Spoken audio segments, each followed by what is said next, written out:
Hi ഒരു ഏവർക്കും ട്രാപ്റ്റഡ് മല്ലുവിന്റെ പുതിയ വീഡിയോയിലേക്ക് സ്വാഗതം. ഇന്ന് നമ്മൾ ഡിസ്കസ് ചെയ്യാൻ പോകുന്നത് ഈ വരുന്ന ആഴ്ചയിലെ ജനുവരി മാസത്തിലെ മൂന്നാമത്തെ ആഴ്ചയിലെ ബാങ്ക് നിഫ്റ്റിയിലെ വരാൻ പോകുന്ന മൂവിനെ കുറിച്ചാണ്.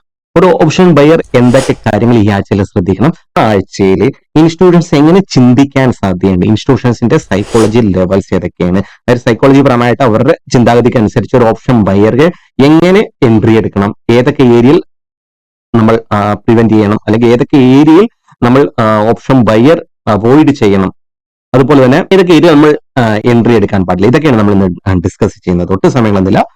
ബാങ്ക് നിഫ്റ്റിയിലെ കഴിഞ്ഞ ആഴ്ചയിൽ നിങ്ങൾ നോക്കുകയാണെങ്കിൽ ഇന്ന് 17 4-5 ദിവസത്തെ ഈ മൂവ് നോക്കിയാൽ നിങ്ങൾക്ക് മനസ്സിലാകാം. ഒരു ചെറിയ രീതിയിലാണെങ്കിൽ തന്നെ ഒരു മൂവ് തരുന്നു, അതായത് ഒരു ക്ലിയർ ട്രാപ്പിംഗ് വരുന്നു, അതിനുശേഷം ഗ്യാപ്പ് തരുന്നു, ട്രാപ്പ് ചെയ്ത് താഴ്ത്തു വരുന്നു. അതായത് ഒരു റേഞ്ചിനകത്ത് തന്നെ ഇപ്പോഴും നിൽക്കുന്നു. കഴിഞ്ഞ ഒരാഴ്ച എന്ന് വെച്ച് കഴിഞ്ഞാൽ ഒരു അപ്പ് ആൻഡ് ഡൗൺ എന്നുള്ള ഒരു സ്ഥിതിയായിരുന്നു. അതായത് ഒരു റേഞ്ചിനകത്ത് ട്രേഡിംഗ് ആയിരുന്നു. റേഞ്ചിനകത്ത് എങ്ങനെ ട്രേഡ് ചെയ്യണം എന്നൊക്കെ ഞാൻ വീഡിയോ ക്രിയേറ്റ് ചെയ്തിട്ടുണ്ട്, അത് കാണുക. ഓക്കെ, അപ്പോൾ ഈ ഒരു മൂവ് ഇങ്ങനെ വരുന്നു, തിരിച്ചു വരുന്നു, ഈ ഏരിയയിൽ നിന്ന് പോകുന്നു കുറച്ച്, അതായത് ഒരു റേഞ്ച് ബൗണ്ട് മാർക്കറ്റിലായിരുന്നു മാർക്കറ്റ്. അപ്പൊ കഴിഞ്ഞ 2-3 മാസം, അത് നവംബർ ഡിസംബർ ജനുവരി, നവംബർ ഡിസംബർ ജനുവരി കഴിഞ്ഞ രണ്ട് എസ്പെഷ്യലി നവംബർ ഡിസംബറിലും ഇതേപോലെ തന്നെ മാർക്കറ്റ് ഒരു സ്വാഭാവികമായിട്ട് ഒരു ബെയറിഷ് സിനാരി ക്രിയേറ്റ് ചെയ്യുന്നുണ്ടെങ്കിലും സപ്പോർട്ട് എടുക്കുന്നു, മുകളിലോട്ട് പോകുന്നു, പിന്നെ അവിടുന്ന് ഒന്ന് റെസിസ്റ്റൻസ് ക്രിയേറ്റ് ചെയ്യുന്ന താഴ്ത്തു വരുന്നു. അപ്പൊ അത് ഇതിനിടയ്ക്ക് നിറയെ റീറ്റെയിലേഴ്സ്, നമ്മളെപ്പോലുള്ള ആളുകളുടെ സ്റ്റോപ്പ് ലോസസ്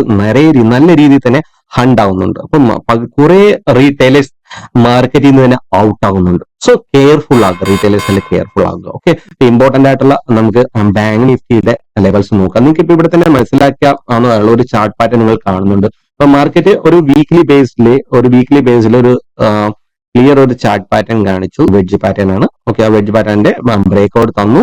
എന്റെ ഒരു കൺസെപ്റ്റ് പ്രകാരം ഇപ്പൊ മാർക്കറ്റ് ഇവിടെ ഒരു റേഞ്ച് ക്രിയേറ്റ് ചെയ്യുന്നുണ്ട്. ഓക്കെ, അപ്പൊ റേഞ്ച് ക്രിയേറ്റ് ചെയ്യുമ്പോൾ നമ്മൾ മനസ്സിലാക്കി എടുക്കേണ്ട ഫസ്റ്റ് ലിക്വിഡിറ്റി ഏരിയ ആണ്. ഏതൊക്കെ ലിക്വിഡിറ്റി ഉണ്ടാവും? ഇതൊരു നല്ലൊരു ലിക്വിഡിറ്റി ഉണ്ടാവും. ഈ ഒരു ഏരിയ ഒരു ഇൻട്രാഡേ ലെവലിലെ ലിക്വിഡിറ്റി ഏരിയ ആണ്. അതായത് അതൊന്ന് മാർക്കറ്റ് ഇതിനൊന്ന് ഹണ്ട് ചെയ്ത് ഒന്ന് താഴ്ത്തു വരാനുള്ള പോസിബിലിറ്റി ഉണ്ട്. ഓക്കെ, പോസിബിലിറ്റി ഇങ്ങനെ ഒന്ന് മാർക്കറ്റ് ഒന്ന് മുകളിലോട്ട് മൂവ് ആവുന്നത് പോലെ കാണിച്ചിട്ടൊന്ന് പുഷ് ചെയ്യാൻ സാധ്യതയുണ്ട്. അതായത് ഈ ഒരു ലെവൽസിനെയൊക്കെ 48,000 ടച്ച് ചെയ്യാനുള്ള സാധ്യതയുണ്ട്. അപ്പൊ നമ്മൾ ഈ 48,000 അല്ലെങ്കിൽ ഏതെങ്കിലും നമ്മൾ സപ്പോർട്ട് ആൻഡ് റെസിസ്റ്റൻസ് നമ്മൾ ഓപ്പൺ ഇൻട്രസ്റ്റ് കൂടി ഒന്ന് നോക്കി, OAയും കൂടി നോക്കി മനസ്സിലാക്കി ഏതൊക്കെ ഏരിയയിൽ ഇൻസ്റ്റിറ്റ്യൂഷൻസ് അല്ലെങ്കിൽ റീറ്റെയിലേഴ്സ് കൂടുതൽ പൊസിഷൻസ് എടുക്കാൻ പ്ലാൻ ചെയ്യുന്നുണ്ട്, അല്ലെങ്കിൽ ഏതൊക്കെ ഏരിയയിൽ പൊസിഷൻ എടുത്തിട്ടുണ്ട്, ഇതൊക്കെ നമുക്ക് ഓപ്പൺ ഇൻട്രസ്റ്റ് കൂടി നോക്കി ചെക്ക് ചെയ്യാവുന്നതാണ്. ഓക്കെ, അപ്പം നല്ല റെസിസ്റ്റൻസ് ഉദ്ദേശിക്കുന്നത് ഇതാണ്, 48,800 ജസ്റ്റ് മുകളിൽ ഒരു റെസിസ്റ്റൻസ് ആയിട്ട് ആക്ട് ചെയ്യാൻ സാധ്യതയുണ്ട്. അത് കഴിഞ്ഞാൽ നല്ല റെസിസ്റ്റൻസ് എന്ന് പറഞ്ഞാൽ 50,000 ആണ്. അപ്പൊ മാർക്കറ്റിന് മൂവ് ആകാനുള്ള സ്ഥലം കൂടിയുണ്ട്. ഓക്കെ, മാർക്കറ്റിന് ഇങ്ങനെയൊന്ന് മൂവ് ആകാനുള്ള സ്ഥലം കൂടിയുണ്ട്. അപ്പൊ ഈ ഒരു ഏരിയയിൽ റെസിസ്റ്റൻസ് ഈ ഏരിയ കവർ കഴിഞ്ഞാൽ തൊട്ടടുത്ത റെസിസ്റ്റൻസ് 50,000 ആണ്. ഓക്കെ, അപ്പൊ മാർക്കറ്റ് ക്ലിയർലി ഒരു റേഞ്ച് നമുക്ക് കിട്ടിക്കഴിഞ്ഞു 48,000-നും 50,000-നും ഇടയിൽ തന്നെ നിൽക്കാനുള്ള സാധ്യത വളരെ കൂടുതലാണ്. ഓക്കെ, വൺ ഡേ ചാർട്ടിൽ നോക്കിയാണെങ്കിൽ മാർക്കറ്റ് ഓൾ ടൈം ഹൈയിൽ നിന്ന് 11% മേലെ, അവർക്ക് നിയർലി 6,000 പോയിന്റിന് മേലെ ആ മൂവ് വൺ സൈഡ് തന്നു കഴിഞ്ഞു. ഇതൊരു വലിയൊരു കറക്ഷൻ ആണെന്ന് ചോദിച്ചു കഴിഞ്ഞാൽ ഓക്കെ, ഇതൊരു കറക്ഷൻ ആണ്. ചെറിയ രീതിയിൽ തന്നെയാണെങ്കിൽ തന്നെ എല്ലാവരുടെയും പോർട്ട്ഫോളിയോ അഫക്ട് ചെയ്തിട്ടുള്ള ഒരു കറക്ഷൻ ആണ് വന്നിരിക്കുന്നത്. ബാങ്ക് നിഫ്റ്റി ആയിക്കോട്ടെ, നിഫ്റ്റി ആയിക്കോട്ടെ, നല്ലൊരു രീതിയിൽ തന്നെ കറക്റ്റ് ചെയ്തിട്ടുണ്ട് മാർക്കറ്റ്. സോ കറക്റ്റ് ചെയ്യട്ടെ, എത്രത്തോളം കറക്റ്റ് ചെയ്യുന്നു അത്രത്തോളം വലിയ മൂവുകൾ വരാൻ സാധ്യതയുണ്ട്. ഓക്കെ, നിഫ്റ്റി ഒന്ന് ചെക്ക് ചെയ്യണമെങ്കിൽ നിഫ്റ്റിന്റെ ഫ്യൂച്ചർ ചാർട്ട് ഓപ്പൺ ചെയ്യാം. വൺ ഡേ ടൈം ഫ്രെയിമിൽ നോക്കുകയാണെങ്കിൽ നിഫ്റ്റിയും വളരെ മോശമായിട്ടുള്ള സ്ഥിതിയിൽ തന്നെയാണ് നിൽക്കുന്നത്. ഒന്ന് നല്ലൊരു ഫോൾ വന്നു, റിക്കവർ ചെയ്തായിരുന്നു ഡിസംബർ മാസത്തിൽ. അതിനുശേഷം പിന്നെയും ഫോൾ ചെയ്തു ഫെയിലായി നിൽക്കുകയാണ് ചെയ്തത്. അതായത് പിന്നെ ഒരു നെഗറ്റീവ് സിനാരിയോ തന്നെ ക്രിയേറ്റ് ചെയ്യാൻ ഇത്രയും വലിയൊരു ക്യാൻഡിലിനകത്ത് തന്നെ അതിന് ഇൻസൈഡ് ക്യാൻഡിൽ ക്രിയേറ്റ് ചെയ്തുകൊണ്ട് നിൽക്കുന്നത്. അതായത് 23,000-നെ സപ്പോർട്ട് എടുത്തുകൊണ്ട് തന്നെ നിൽക്കുകയാണ്. ഇപ്പൊ 23,000 നല്ലൊരു സപ്പോർട്ടായിട്ട് ആക്ട് ആകാൻ സാധ്യതയുണ്ട്. അപ്പൊ ഈ ഒരു ലോയെ ഒന്ന് ബ്രേക്ക് ചെയ്താൽ മാർക്കറ്റ് ഒന്ന് പുഷ് ചെയ്യാൻ സാധ്യതയുണ്ട് താഴത്തോട്ട്.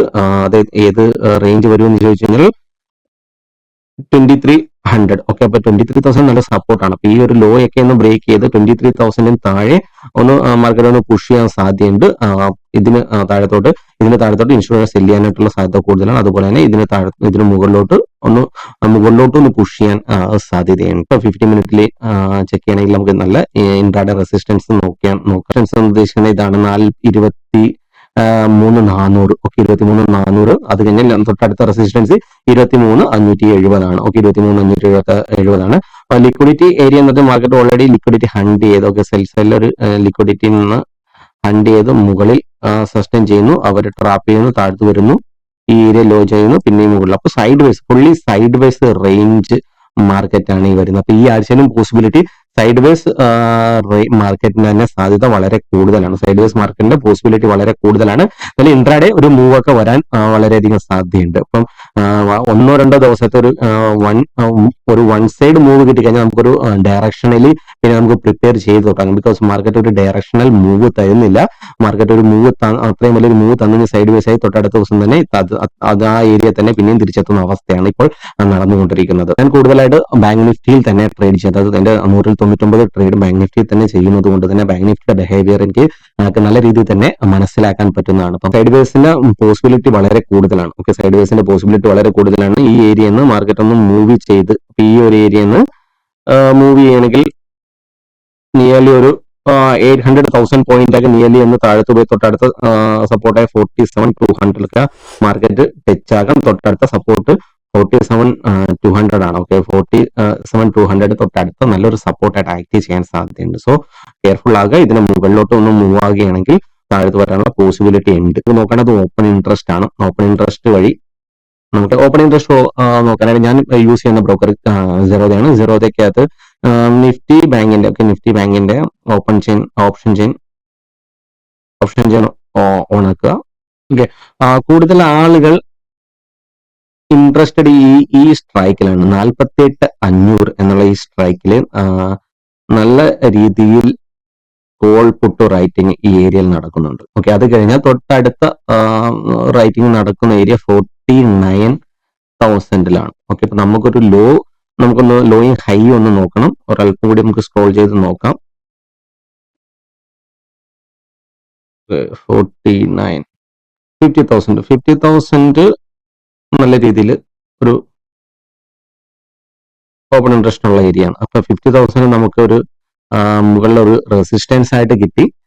ഇനി താഴത്തോട്ട് നോക്കുകയാണെങ്കിൽ 48,500 48,500നും 50,000നും ഒക്കെ 50,000നും ഇടയിൽ നിറയെ ഓപ്പൺ ഇൻട്രസ്റ്റ് വന്നിട്ടുണ്ട്. അത് നമുക്കൊന്ന് ചാർട്ടിൽ ഒന്ന് നോക്കാം. Bank Nifty 48,500 50,000. അപ്പൊ നമുക്ക് സ്പോട്ട് ചാർട്ട് ഒന്ന് നോക്കേണ്ടി വരും. പിന്നെ സ്പോട്ട് ചാർട്ടിൽ എക്സാക്ട് 50,000 ഈ ഒരു സിംഗ് ആണ്. ഓക്കെ, ഈ ഒരു സിംഗ് ആണ് 50,000. മാർക്കറ്റ് ഈ ഒരു ഏരിയയിലും 48,500നും ഓക്കെ, 48,500. അതായത് ഇപ്പം മാർക്കറ്റ് നിൽക്കുന്ന കറക്റ്റ് സിനാരിയോ. ഓക്കെ, അപ്പൊ ഇതിപ്പം നിൽക്കുന്ന ഈ മാർക്കറ്റ് നിൽക്കുന്ന ഏരിയ, ഇതിന് മാർക്കറ്റ് അവർ പറയുന്നത്, അതായത് ഈ മാർക്കറ്റിന്റെ സെന്റിമെന്റ് മാർക്കറ്റ് ഈ ഒരു റേഞ്ചിനകത്ത് നിൽക്കാനായിട്ടാണ് സാധ്യത എന്നാണ് മാർക്കറ്റിന്റെ ആ ഓപ്പൺ ഇൻട്രസ്റ്റോടുകൂടി നമുക്ക് മനസ്സിലാക്കി എടുക്കാവുന്നത്.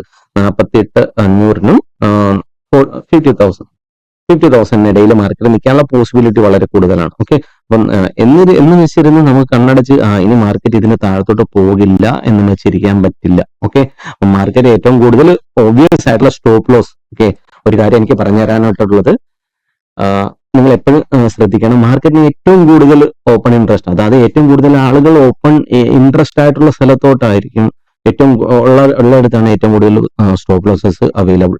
ഓക്കെ, അപ്പൊ മാർക്കറ്റ് ആ സ്റ്റോപ്പ് ലോസസ് ഹണ്ട് ചെയ്യാനായിട്ട് മൂവ് ആകാനായിരിക്കും ആദ്യം തന്നെ ചാൻസസ് കൂടുതൽ. അപ്പൊ 48,000നും 50,000 സ്റ്റോപ്പ് ലോസസിനെയൊക്കെ ബേസ് ചെയ്ത് ഒരു എൻട്രി കിട്ടാൻ സാധ്യതയുണ്ട്. അപ്പൊ 48,500 ഈ ഒരു സ്റ്റോപ്പ് ലോസിന് ഒക്കെ ഈ ഒരു 48,500 ഈ ഏരിയയിലെ സ്റ്റോപ്പ് ലോസ്, ഇവിടെ ഈ 48,500 വെച്ചിട്ടുള്ളവരുടെ സ്റ്റോപ്പ് ലോസ് ഈ ഏരിയയിലൊക്കെ കുറച്ചുണ്ടാവും.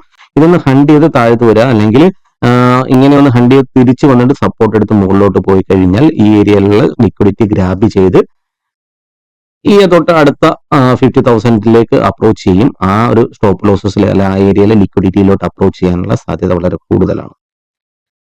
ഓക്കെ, അപ്പൊ നിഫ്റ്റിയുടെ കൂടി നോക്കുകയാണെങ്കിൽ ഓപ്ഷൻ ചെയിനകത്ത് ഏറ്റവും കൂടുതൽ ഇൻട്രസ്റ്റ് 23,000. ഓക്കെ, 23,000 പുട്ട് സെൽ ഈ ഒരു ഏരിയയിൽ പുട്ട് സെല് ചെയ്തിരിപ്പുണ്ട്. ഓക്കെ, നിഫ്റ്റിയുടെ ഓപ്ഷൻ ചെയിൻ അനുസരിച്ച് ഇപ്പം നീക്കുന്ന ഒരു അറ്റ് ദ മണി ഏരിയ ഉണ്ടെങ്കിൽ 23,200. ഇത് 23,200 ബേസ് ചെയ്തുകൊണ്ട് നിറയെ ഒരു ഓപ്പൺ ഇൻട്രസ്റ്റ് കാണാൻ നമുക്ക് സാധിക്കും. ബോത്ത് സൈഡിൽ കോളും പുട്ടും നല്ല രീതിയിൽ തന്നെ ഇതാവുന്നുണ്ട്. ഓക്കെ, അത് കഴിഞ്ഞാൽ തൊട്ടടുത്ത വലിയ ഓക്കെ നമുക്ക് പുട്ട് സൈഡിൽ 24,000 24,000. ഓക്കെ, 24,000 നിറയെ കോൺട്രാക്ട് ആഡ് ആയിട്ടുണ്ട്. ഓൾറെഡി 24,000 നിറയെ കോൺട്രാക്ട് ആഡ് ആയിട്ടുണ്ട്. അപ്പൊ നമുക്കൊരു റേഞ്ച് മനസ്സിലാക്കി എടുക്കാവുന്നത് 24,000 നിറയെ ആളുകളുടെ സ്റ്റോപ്പ് ലോസസ് അവൈലബിൾ ആണ്. അതുപോലെ തന്നെ ഈ ഏരിയയിൽ വരികയാണെങ്കിൽ മുകളിലോട്ട് എത്രക്ക് ഈ ഒരു ഏരിയയിലുണ്ട്. എന്നിരുന്നാലും ഈ 23,200 24,000 ഇടയിൽ, ഓക്കെ, 23,200 24,000 ഇടയിൽ നിറയെ മാർക്കറ്റ് നിൽക്കാനുള്ള സാധ്യത ഉണ്ടെന്നാണ് ഓപ്പൺ ഇൻട്രസ്റ്റ് പറയുന്നത്. എന്നിരുന്നാലും നിങ്ങൾ കൂടുതലായിട്ട് മനസ്സിലാക്കി ഏറ്റവും കൂടുതൽ ഓപ്പൺ ഇൻട്രസ്റ്റ് ഉള്ളത് ചെറിയ ഓപ്പൺ ഇൻട്രസ്റ്റിനെ അല്ലെങ്കിൽ ചെറിയ ലിക്വിഡിറ്റിനെ ഹണ്ട് ചെയ്തുകൊണ്ട് വലിയ തൊട്ടടുത്ത മേജർ ലിക്വിഡിറ്റിയിലോട്ട് മാർക്കറ്റ് അപ്രോച്ച് ചെയ്യാൻ വളരെയധികം സാധ്യതയുണ്ട്. അപ്പോൾ ഓപ്പൺ ഇൻട്രസ്റ്റ് കൊണ്ട് ഞാൻ ഇത്രയും നോക്കുന്നുള്ളൂ. ഏറ്റവും കൂടുതൽ ഓപ്പൺ ഇൻട്രസ്റ്റ് ഉള്ള ഏരിയ, അതായത് ആ ഏരിയയിലോട്ട് ഇൻസ്റ്റിറ്റ്യൂഷൻസിന്റെ ഫോക്കസ് കൂടുതലായിരിക്കും. ആ ഏരിയയിലെ ലിക്വിഡിറ്റി ഹണ്ട് ചെയ്യാനുള്ള സാധ്യത വളരെ കൂടുതലായിരിക്കും. അത് നിങ്ങൾ നോക്കി മനസ്സിലാക്കുക. അപ്പോൾ നിങ്ങൾക്ക് ബാങ്ക് നിഫ്റ്റിയുടെ സൈക്കോളജി അല്ലെങ്കിൽ ബാങ്ക് നിഫ്റ്റിയിലെ ഓപ്ഷൻ ബാങ്കിന്റെ സൈക്കോളജിയിൽ നിങ്ങൾക്ക് കുറച്ചും കൂടി അഡ്വാൻസ് ആയിട്ട് മുന്നോട്ട് പോകാൻ ആഗ്രഹിക്കുന്നുണ്ടെങ്കിൽ മെമ്പർഷിപ്പ് പ്രോഗ്രാമിൽ നിങ്ങൾക്ക് ജോയിൻ ചെയ്യാവുന്നതാണ്. അപ്പൊ മെമ്പർഷിപ്പ് പ്രോഗ്രാമിന്റെ ലിങ്ക് ഞാൻ ഡിസ്ക്രിപ്ഷനിൽ കൊടുത്തിരിക്കാം. അതുവഴി നിങ്ങൾക്ക് ജോയിൻ ചെയ്യാവുന്നതാണ്. 3 മെമ്പർഷിപ്പ് പ്രോഗ്രാമാണുള്ളത്. ഒന്ന് അഡ്വാൻസ് ബേസിക് ടു അഡ്വാൻസും, രണ്ടത് വോളിയം ട്രാപ്സും, മൂന്നാമത് മാസ്റ്റർ ക്ലാസ്സുമാണ്. ഓക്കെ, അപ്പൊ നിങ്ങളത് അതിനകത്ത് ജോയിൻ ചെയ്ത് ഇതിന്റെ അഡ്വാൻറ്റേജ് എടുക്കാവുന്നതാണ്. അപ്പോൾ നിങ്ങൾക്ക് വേറെ എന്തെങ്കിലും സംശയമുള്ളവരാണെങ്കിൽ നിങ്ങൾക്ക് എന്നെ കോൺടാക്ട് ചെയ്യാം. ടെലഗ്രാം ഗ്രൂപ്പിന്റെയും ചാനലിന്റെയും എന്റെ ഇൻഡിവിജ്വൽ ഐഡിയുടെയും ടെലഗ്രാമിൽ മാത്രമേ എനിക്ക് ഒരു സോഷ്യൽ മീഡിയയിൽ അക്കൗണ്ട് ഉള്ളൂ. വേറെ ഫേസ്ബുക്ക്, ഇൻസ്റ്റാഗ്രാം അങ്ങനെയുള്ളതിനൊന്നും എനിക്ക് അക്കൗണ്ട് ഇല്ല. അപ്പൊ ആരെങ്കിലും എന്റെ പേരിൽ അക്കൗണ്ട് ഹാൻഡ്ലിംഗ് അല്ലെങ്കിൽ പ്രോഫിറ്റ് ഷെയറിംഗ് അല്ലെങ്കിൽ കോൾ ടിപ്സ് തരുമെന്ന് പറഞ്ഞു വരുന്നുണ്ടെങ്കിൽ അവരുടെ വലയിലൊന്നും വീഴാതിരിക്കുക. അപ്പോൾ ഇത്രയേ ഉള്ളൂ. അടുത്ത വീഡിയോയിൽ കാണുമ്പോൾ ഏവർക്കും നന്ദി, നമസ്കാരം.